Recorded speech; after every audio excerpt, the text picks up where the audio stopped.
Hello friends, स्वागत है आप सभी का रवि सर यू के वाले में। तो आज की वीडियो को शुरू करते हैं। और आज की वीडियो उत्तराखंड एसएससी के लिए, जिसमें हम 10+2 और ग्रेजुएट लेवल के जो एग्ज़ाम है आपके, जैसे समूह ग, कनिष्ठ सहायक, वीडियो, वीपीडीओ और समीक्षा अधिकारी, जो कि वैकेंसी आई हुई थी, जिनका पेपर यहाँ पर मई जून के बीच में होने वाला है। उसके लिए यहाँ पर हम 40 मार्क्स का यहाँ पर सामान्य अध्ययन, जिसको हम जनरल नॉलेज जनरल साइंस बोलते हैं, इसके अंतर्गत आपके यहाँ पर रीजनिंग और हिस्ट्री, पॉलिटी, ये सारी चीज़ें पूछी जाती हैं। आज हम इस वीडियो में इतिहास के बारे में बात करेंगे, जो कि भारतीय इतिहास होगा। और ये एक प्राचीन इतिहास के से हम शुरुआत कर रहे हैं इसकी। आज हम यहाँ पर तीसरी क्लास करेंगे, जिसमें हम सिंधु घाटी सभ्यता को डिस्कस करने वाले हैं। इससे पहले मैंने यहाँ पर पाषाणकालीन सभ्यता, यहाँ पर स्टोन एज को कंप्लीट कर लिया है। अगर आपने वो वीडियो नहीं देखी है तो आप उसको देखिएगा, वहाँ से आपके इंपॉर्टेंट क्वेश्चन पूछे जाते हैं एग्जाम में। आज हम इंडस वैली सिविलाइजेशन के बारे में बात करेंगे। तो चलिए देखते हैं यहाँ से किस तरीके के क्वेश्चन आपके आने वाले एग्जाम में पूछे जा सकते हैं। इसके अलावा यहाँ पर आपको अगर पीडीएफ लेनी होगी तो आप मेरे telegram channel Ravi sir UK वाले को ज्वाइन कीजिएगा। वहाँ पर फाइल में जाके आप इस तरीके से आप देखेंगे, मैंने आपके पास यहाँ पर पीडीएफ लगा रखी है, उनको आप यहाँ पर से डाउनलोड कर सकते हैं। तो चलिए शुरू करते हैं। और अगर आप चैनल पर नए हैं तो चैनल को सब्सक्राइब ज़रूर कर लीजिएगा, वीडियो को ज़्यादा से ज़्यादा शेयर करें ग्रुप्स में अपने।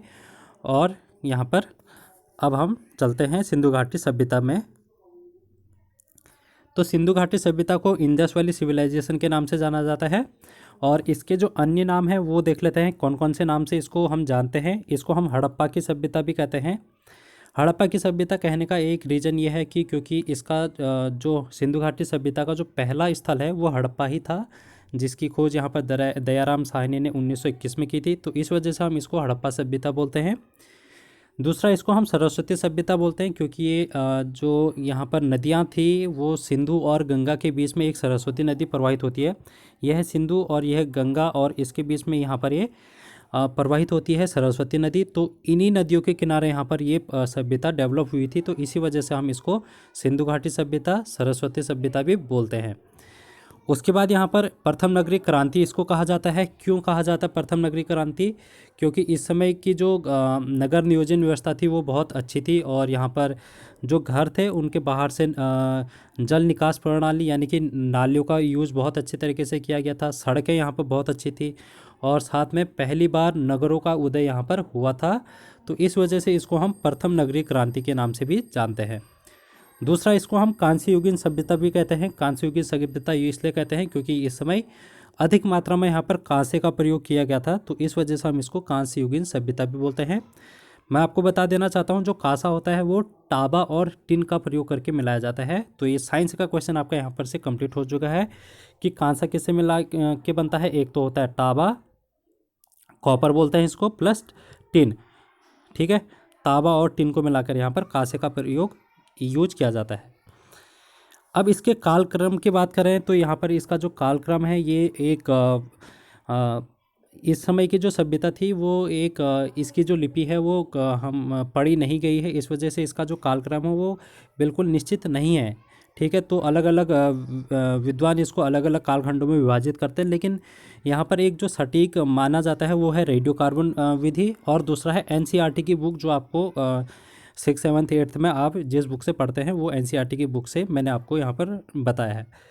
तो रेडियो कार्बन विधि वो होती है जहाँ पर हम जीवाश्मों का, जो पुराने जीवाश्म होते हैं, बहुत सारे सालों साल पुराने जो जीवाश्म होते हैं, उसका पता लगाने के लिए यहाँ पर रेडियो कार्बन विधि का यूज़ करते हैं। इसमें एक कार्बन का अपर रूप होता है C12, उसका प्रयोग करके यहाँ पर रेडियो कार्बन विधि से हम पता लगा सकते हैं कि कितना साल पुराना ये जीवाश्म है। तो इसी वजह से इसका जो कालक्रम माना जाता है वो माना जाता है 2400 ईसा पूर्व से 1700 ईसा पूर्व, यानी कि 2400 BC टू 1700 BC इसका कालक्रम माना जाता है। ये है रेडियो कार्बन विधि के द्वारा। अब जो एनसीईआरटी की बुक में आपको लिखा है वो लिखा है 2600 ईसा पूर्व से 1900 ईसा पूर्व। तो आपको ये समझ में आ चुका होगा। यहाँ पर सिंधु घाटी सभ्यता के बारे में एक जानकारी देना चाहता हूँ। जब 1853 का समय था यहाँ पर, और इस समय यहाँ पर भारत में रेलों की शुरुआत की गई थी। तो पहली ट्रेन मुंबई से थाने में यहाँ पर चली थी। तो उस समय यहाँ पर जब रेलवे लाइन बिछाई जा रही थी, तो ये रेलवे लाइन बिछाई जा रही थी कराची से लाहौर। ठीक है, कराची से लाहौर ये रेलवे लाइन बिछाई जा रही थी। और ये किसके नेतृत्व में बिछाई जा रही थी? ये एक कनिंघम नाम के व्यक्ति थे, उनके नेतृत्व में यहाँ पर बिछाई जा रही थी। तो उस टाइम पर रेलवे लाइन के लिए यहाँ पर जो हड़प्पा है, हड़प्पा की सभ्यता, जो हड़प्पा स्थल है, वहाँ से मिट्टी, यहाँ से जो रेत कंकड़ है, पत्थर है, वो सारी चीज़ें यहाँ पर इस रेलवे लाइन में यहाँ पर बिछाई जा रही थी। तो उस टाइम पे ये ज़्यादा इसकी खुदाई हो नहीं पाई हड़प्पा सभ्यता की, तो इस वजह से ये हम उस काल को नहीं मानते हैं। तो बाद में 1921 में जब यहाँ पर दयाराम साहनी के नेतृत्व में भारतीय पुरातत्व विभाग ने यहाँ पर इसकी खोज की थी, तब उसको हम ज़्यादा सटीक मानते हैं। ठीक है, और चलिए देख लेते हैं अब यहाँ पर हम आगे को। यह एक पश्चिमोत्तर भारत की सभ्यता है, यानी कि पश्चिम और उत्तर की सभ्यता है। यहाँ पर मैंने इंडिया का मैप बनाया है, आप देख सकते हैं। जो ये सभ्यता आपको दिखाई दे रही है, त्रिभुज के रूप में आपको दिखाई दे रही है। देखिए आप यहाँ पर जो ये त्रिभुज के रूप में दिखाई दे रही है, ये है पश्चिम और उत्तर का हिस्सा। इंडिया का जो पश्चिम और उत्तर का हिस्सा है वो यही है। अब आप इसके यहाँ पर देखेंगे अफ़गानिस्तान है, पाकिस्तान है और भारत, यानी कि ये 3 देशों के साथ कनेक्टेड है सिंधु घाटी सभ्यता, अफ़गानिस्तान, पाकिस्तान और भारत में। ठीक है, अब यहाँ पर आप देखेंगे भारत में यहाँ पर इसका जो उत्तर वाला हिस्सा है वो जम्मू कश्मीर में है, और इसका दक्षिण वाला हिस्सा महाराष्ट्र में है, और यूपी का हिस्सा आप देख सकते हैं पूर्व में, और पश्चिम में यहाँ पर आप बलूचिस्तान देख सकते हैं। ठीक है, मैंने यहाँ पर डायरेक्शन के फॉर्म में लिख दिया है। तो इसका जो सबसे उत्तरी इलाका है वो है, इसको बोलते हैं हम मादा, जो कि चिनाब नदी के किनारे स्थित है। और दक्षिण में आप देखेंगे दयामाबाद, और जो प्रावरा नदी के किनारे स्थित है, जो कि गोदावरी की एक सहायक नदी मानी जाती है। ठीक है, ये आपको ध्यान में रखना पड़ेगा कि प्रावरा जो है वो गोदावरी नदी की सहायक नदी है। फिर आलमगीरपुर, जो कि पूर्वी इलाका है इसको जो है ये हिंड नदी के किनारे स्थित है। ठीक है, अब यहाँ पर पश्चिमी इलाका देखेंगे तो आप यहाँ पर सुतका गैंडोर, जो कि दास्क नदी के किनारे स्थित है। अब इसके बारे में, यह सभ्यता के मुख्य निवासी द्रविड़ और भूमध्य सागरी थे। ठीक है, तो यहाँ के जो सभ्यता के जो निवासी थे उनको हम द्रविड़ और भूमध्य सागरी मानते हैं। अब हम यहाँ पर महत्वपूर्ण स्थल में चलते हैं। कौन कौन से महत्वपूर्ण स्थल हैं? यहाँ पर टोटल 7 ऐसे स्थल हैं जिनको हमने नगरों की, बड़े नगरों की यहाँ पर मानक दिए थे। तो जिनमें हड़प्पा है, और मोहनजोदाड़ो और लोथल हो गया, कालीबंगन हो गया, इन सब के बारे में हम यहाँ पर देखेंगे। तो पहला जो स्थल है उसको हम बोलते हैं हड़प्पा, और यहाँ पर हम देखेंगे ये किस स्थान पर स्थित है, और इसकी खोज किसने की थी, किस नदी के किनारे स्थित है, और खोजकर्ता कौन थे, कौन से सन में इसकी खोज की गई थी, ये सारी जानकारी हम देखेंगे इसमें। और साथ ही देखेंगे इसमें जो साक्ष्य मिले हैं वो कौन कौन से साक्ष्य मिले हैं। तो यहाँ पर पहला है आपके पास यहाँ पर हड़प्पा सभ्यता। हड़प्पा का जो स्थान माना जाता है वो है पाकिस्तान के पंजाब प्रांत का मांटगोमरी ज़िला। ठीक है, पाकिस्तान में है ये, और पंजाब प्रांत उसका मांटगोमरी ज़िला। ये जो नदी है वो है रावी नदी के किनारे, और इसकी खोज की थी 1921 में दयाराम साहनी ने, और किसके निर्देशन में? जॉन मार्शल के निर्देशन में। अगर यहाँ पर मैंने आपको साक्ष्य के बारे में थोड़ा सा समझाने की कोशिश की है। यहाँ पर आपको देखेंगे यहाँ पर 2 टीले मिले हैं। ठीक है, एक है पूर्वी टीला और एक है पश्चिमी टीला। जो ये पश्चिमी टीला है, यहाँ पर जो लोग इसको हमने दुर्ग या गढ़ी कहा, क्योंकि ये देखेंगे आप इसके बाहर चारों दीवारी की गई है, और चारों दीवारी के होने के कारण यहाँ पर एक सुरक्षित माना जाता है ये वाला टीला, क्योंकि यहाँ पर पुरोहित और प्रशासनिक लोग रहते थे। और जो ये पूर्वी टीला है आप देख रहे हैं, यहाँ पर कोई भी चार दीवारी नहीं है, ये एक सुरक्षित स्थान नहीं है। यहाँ पर नगरों की संख्या इसको दी गई है, और यहाँ पर जो भी अधिकतम आबादी है वो इसी पूर्वी टीले पर रहती है। यहाँ पर पश्चिमी टीले के ऊपर आप देखेंगे एक एफ टीला बना रखा है मैंने। इस टीले में यहाँ पर आप देखेंगे अन्नागार के साक्ष्य मिले हैं। ठीक है, 12 अन्नागार के साक्ष्य यहाँ पर से मिल रखे हैं। साथ में यहाँ पर 18 वृत्ताकार चबूतरों के भी साक्ष्य मिले हैं, जो कि पश्चिमी टीले पर स्थित है। और 15 श्रमिक आवास के साक्ष्य मिले यहाँ से। और मोस्ट इम्पोर्टेंट ये है R37 नामक एक लकड़ी का कब्र भी यहाँ से मिला है, जो कि हड़प्पा कालीन सभ्यता से है। तांबे की इक्का गाड़ी यहाँ से प्राप्त हुई है, और सर्वाधिक अभिलेखी मोहरें, यानी कि जिनमें चित्रण किया गया है, तो वो अभिलेखी मोहरें यहाँ से सर्वाधिक प्राप्त हुई हैं। अब यहाँ पर एक चीज़ और इम्पोर्टेंट है यहाँ से जो पूछी जाती है, जो यहाँ के मोहरे हैं वहाँ पर एक श्रृंगी पशु का अंकन मिलता है। ठीक है, तो एक श्रृंगी पशु कहाँ पर मिलता है, ये हड़प्पा स्थल से मिलता है। ठीक है, ये था हड़प्पा के बारे में जो कि आपको ध्यान में रखना है। इसके साक्ष्य ज़्यादा इम्पोर्टेंट है कि कौन से साक्ष्य यहाँ से प्राप्त हुए हैं। उसके बाद हम चलते हैं मोहनजोदड़ो, और मोहनजोदड़ो को देखते हैं ये कहाँ पर स्थित है। तो पाकिस्तान के सिंध प्रांत का लरकाना ज़िला ये स्थान माना जाता है इसका, और यह है सिंधु नदी घाटी के किनारे। इसकी खोज की गई थी 1922 ईस्वी में, और किसने की थी, ये राखलदास बनर्जी ने। मोहनजोदड़ो का उपनाम किस और अन्य नामों से भी इसको जाना जाता है, जैसे मृतकों का टीला इसको कहा जाता है, प्रेतों का टीला कहा जाता है, और सिंधु का बाग कहा जाता है। मृतकों का टीला इसलिए कहा जाता है क्योंकि यहाँ पर बहुत सारे जो कि नरकंकाल मिले हैं, तो इसी वजह से यहाँ पर इसको मृतकों का टीला भी कहा जाता है। और सिंधु का बाग क्योंकि ये सिंधु नदी के किनारे स्थित है, इसलिए इसको सिंधु का बाग भी कहा जाता है। ठीक है, जो स्टुअर्ट पिगट थे उन्होंने हड़प्पा और मोहनजोदड़ो को जुड़वा राजधानी भी कहा है, तो ये आपको ध्यान में रखना है। और ये क्वेश्चन पूछा जाता है आपके बहुत सारे एसएससी के एग्जाम में पूछा जाता है। अगर आप सेंट्रल लेवल की तैयारी भी कर रहे हैं तो वहाँ भी ये क्वेश्चन इंपॉर्टेंट रहते हैं। तो यहाँ पर आप देखेंगे मैंने इसको और समझाने की कोशिश की है, और इसमें आप देखेंगे यहाँ पर इसमें भी आप यहाँ पर देख रहे हैं, एक है पश्चिमी टीला और दूसरा है पूर्वी टीला। ठीक है, एक है पश्चिमी टीला और दूसरा पूर्वी टीला। पश्चिमी टीला आप देख रहे हैं ज़्यादा सुसज्जित आपको नज़र दिखाई दे रहा है, क्योंकि यहाँ पर आप देखेंगे ये पुरोहित के आवास यहाँ पर आपको देखने को मिलेंगे। एक महान विद्यालय आपको देखने को मिलेगा, और सभा भवन जहाँ पर सभाएं की जाती हैं, इसलिए वहाँ पर सभा भवन आपको देखने को मिलेगी। साथ ही में यहाँ पर घर भी मिले हैं, और घरों में कुएँ भी मिले हैं। और यहाँ पर आप देख रहे हैं एक है वृहत अन्नागार, सबसे बड़ी इमारत हड़प्पा सभ्यता की सबसे बड़ी इमारत जो जिसको हम वृहत अन्नागार बोलते हैं, वो मोहनजोदड़ो से प्राप्त हुई है। और यहाँ पर एक वृहत स्नानागार भी प्राप्त हुआ है, आप देख सकते हैं। और इसके बीच में एक स्नान कुंड गोल है ये, और ये है वृत्ताकार स्नान कुंड इसको बोलते हैं। तो आपको मैं आपको मूवी सजेस्ट करूँगा, मोहनजोदड़ो नाम से एक ऋतिक रोशन की मूवी है, उसमें आपको यहाँ पर वृहत स्नानागार भी दिखाया है, और हड़प्पा के बारे में मोहनजोदड़ो और हड़प्पा के बारे में यहाँ पर उसमें बहुत सारी चीज़ें दिखाई हैं। तो आप उस वीडियो को देखेंगे तो आपको ज़्यादा वो समझ में आ जाएगी।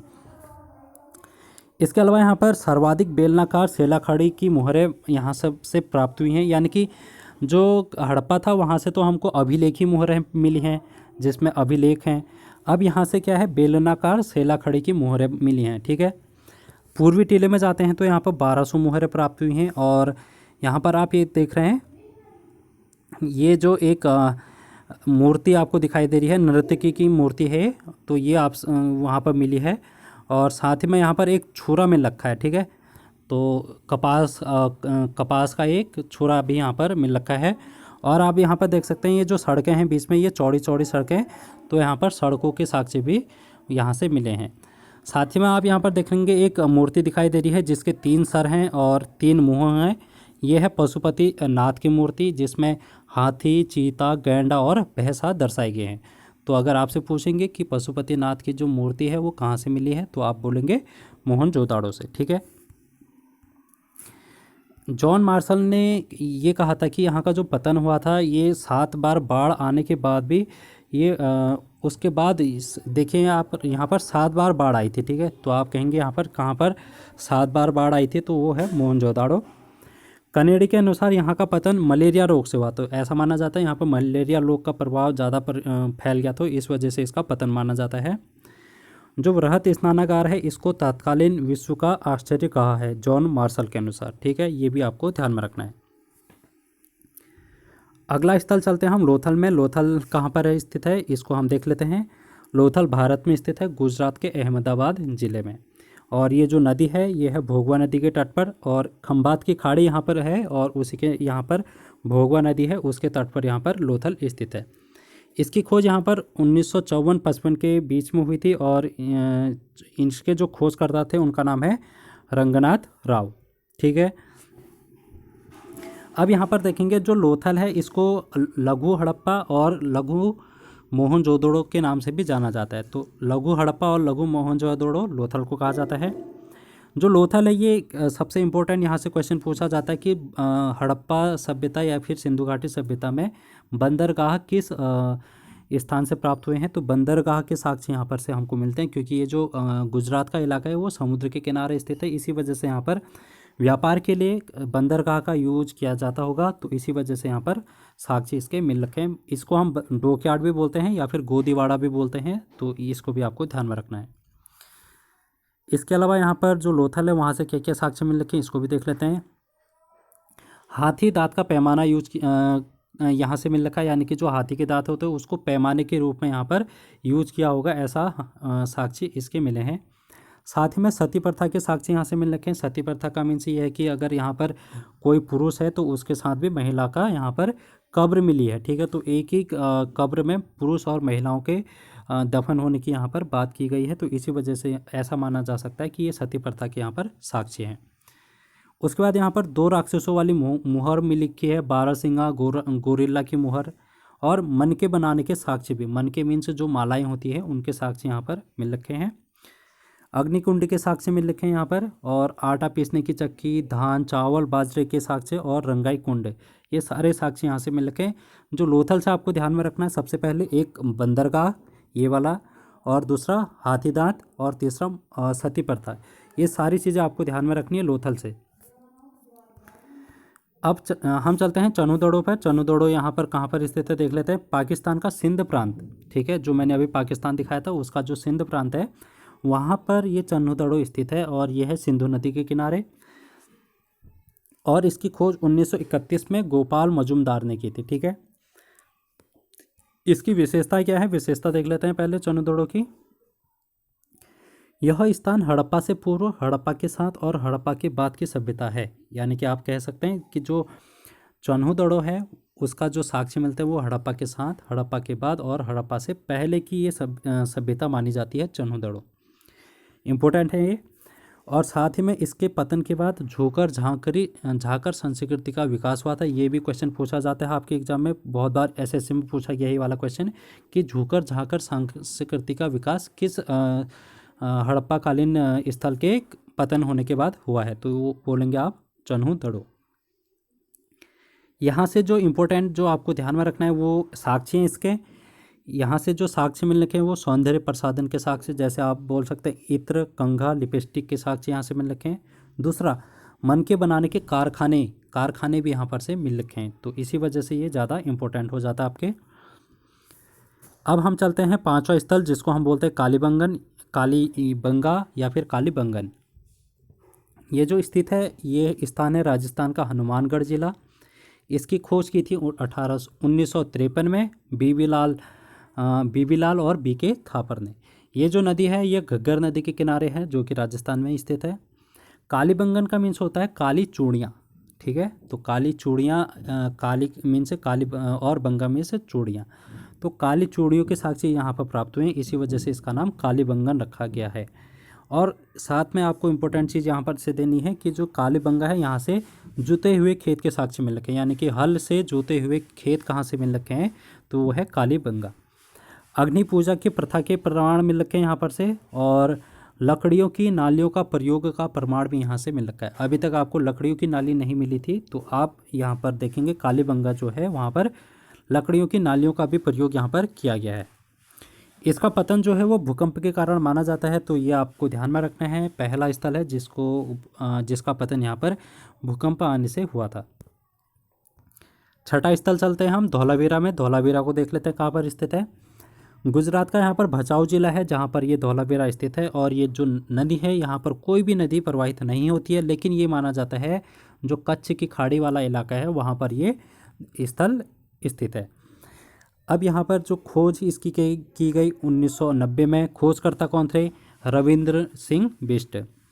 यहाँ से जो साक्ष्य मिल रखे हैं वो आप देख लेंगे, तो साक्ष्य यहाँ पर स्टेडियम के साक्ष्य मिल रखे हैं, और जो जल प्रबंधन की व्यवस्था थी यहाँ पर उच्च कोटि की व्यवस्था थी, ठीक है।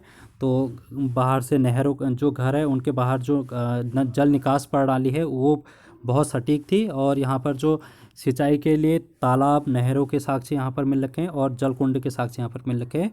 तो इस वजह से ये ज़्यादा इम्पोर्टेंट है, क्योंकि ये कच्छ की खाड़ी के किनारे है, तो यहाँ पर जल की कोई कमी है नहीं, तो इसी वजह से ये जल प्रबंधन की उच्च कोटि यहाँ पर मिलती है। लास्ट है यहाँ पर बनवाली। बनवाली कहाँ पर है? हरियाणा का हिसार। और यहाँ पर जो नदी है उसको हम बोलते हैं रंगोई। और इसकी जो खोज की थी 1974 में रविंद्र सिंह बिष्ट के द्वारा की गई थी। ठीक है, यहाँ से जो साक्ष्य मिलते हैं वो मिलते हैं अच्छी किस्म के जौ के साक्ष्य, साथ में मिट्टी के हल की बनी आकृति, और जल निकास की प्रणाली यहाँ पर अव्यवस्थित थी। ठीक है, तो यहाँ पर अव्यवस्थित जल निकास प्रणाली बनवाली में थी।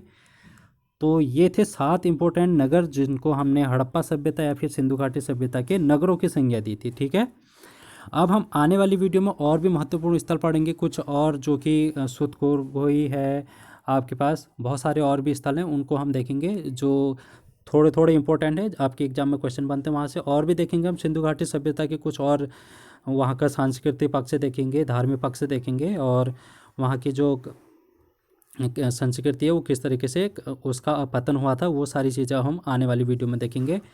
तो आज की वीडियो में इतना ही। 2 वीडियो में हम इसको कवर करेंगे सिंधु घाटी सभ्यता को। थैंक यू सो मच, और चैनल को सब्सक्राइब जरूर कीजिएगा, वीडियो को लाइक और शेयर जरूर करें।